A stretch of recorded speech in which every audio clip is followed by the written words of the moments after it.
वो कौन सा मुल्क है जहाँ की लड़कियाँ सबसे ज्यादा खूबसूरत होती हैं?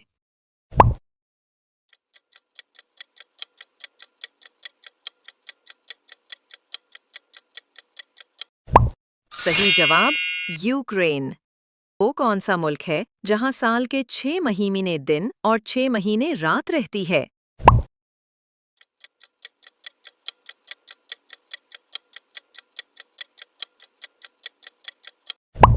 सही जवाब, नॉर्वे। दुनिया का वो मुल्क कौन सा है जहाँ कोई मच्छर नहीं पाया जाता?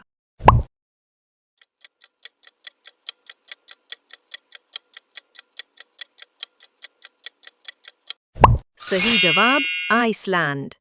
वो कौन सा मुल्क है जहाँ हर शख्स मुफ्त में तालीम हासिल कर सकता है?